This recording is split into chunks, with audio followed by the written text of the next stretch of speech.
See, look, I'm just gonna go ahead and straight up and say it. I've seen some videos of people who post a lot of them. Not gonna call no names out, but there's some sloppy martial artists out there, right? And with the martial art mindset, with the podcast, we're giving this a purpose to spread martial arts to other people, and for those people to spread it to other people, and it just spread out so that we, as a collective, can make martial arts be what it used to be. Because I think now, What because do you of mean? Hollywood, So when you say what it used to be, what do Okay. you mean what it used to be? right, okay. So now there's this Hollywood perspective of how martial arts should be. I mean, hey, big, cool, all these cool motions, and of course they show like the mind, body, spirit, but as far as it connecting to the everyday person, I think the movies make it seem like it's this unattainable thing. Yeah. Going back to what you were saying, martial arts isn't just for the strong. It just isn't for the people who are athletic or capable. It's for the old people. That's really who for it's the made young for. kids, for people who have a disadvantage and who can maximize their advantages to be able to overcome. And that's where the real martial arts mindset is. But there's this Hollywood perspective. So I think when people come into training, they look at a video on YouTube or look at somebody else do something. They're like, "Oh, I want to be able to do that." And then We were like that. Like we see some flashy moves, like, ooh, I want to be able to do those flashy moves. Remember, there's a thing called tricking. I don't know if you guys know what tricking is. It's been out for a super long time now. But if you don't know, look it up. It's amazing, like kicks and flips and gymnastics. combined together, and it's incredible what the human body can do. Oh my gosh! All our stunt friends, all that people that can trick incredibly. I feel like a novice want to do it because we'll play a few clips, and we'll play a few clips of ours so y'all can see. But I polished up like a few moves, but when you have all these different combos, right. And so we saw those, and of course, because before we even tried to do like a 540 or all these other crazy kicks, right?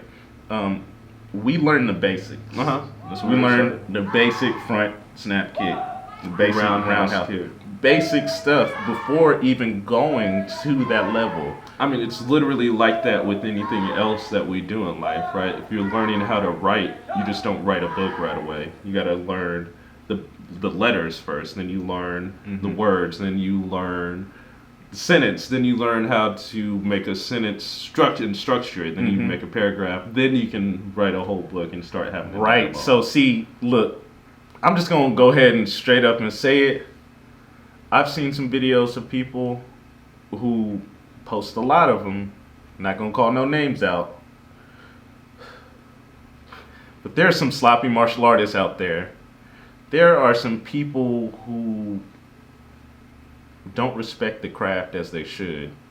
And I'm saying that because we take martial arts serious. It's sacred to us. Like we love it. It's a passion. And I get that other people do that, but when we can tell when somebody doesn't have like actual training because there's something in the form, there's something in the way and the intention. And there's nothing wrong with that because No. that's honestly starting you on the path and the journey. But of course, if it's the path, now that's one thing we have to say. Not everybody will be a martial artist because it's not everybody's path. Not or for everybody. purpose. It's not everybody's No. path or purpose, right? So you just have to know that's really what it is. Even if you don't pursue and actively start doing punches and kicks, what we want you to be able to take away is the mindset that you can then apply to other parts of your life.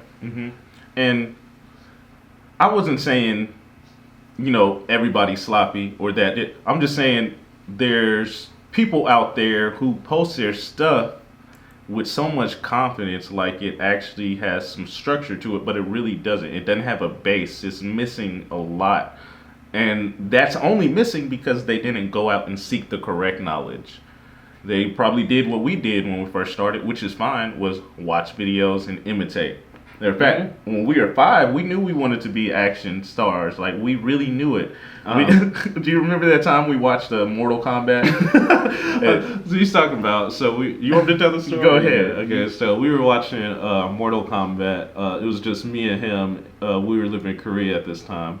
And it got to the end of the movie. You know, when you're a kid, you just hype about everything. So we was hyped, just doing kicks in the air, doing all this stuff.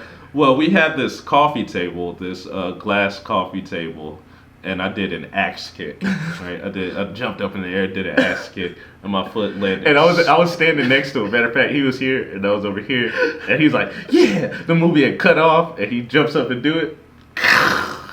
Crash Cracked the glass right in half, and we're like, "Oh my gosh!" I definitely tried to hide it, but you can't hide a coffee table.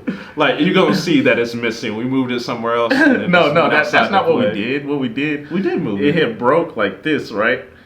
And it broke in 2 pieces. But then we like propped it back up to make it look like it was one. And then we put a runner over it. And then we're like, we need to go outside. Need to get away from the evidence. We still got caught. Right? It's like how you put a glass down. How the coffee table break. Oh no, we were playing outside. Mortal Kombat, that's why. Man, we felt like Mortal Kombat when they found out the table broke. Oh my gosh. Finish him! Finish the table.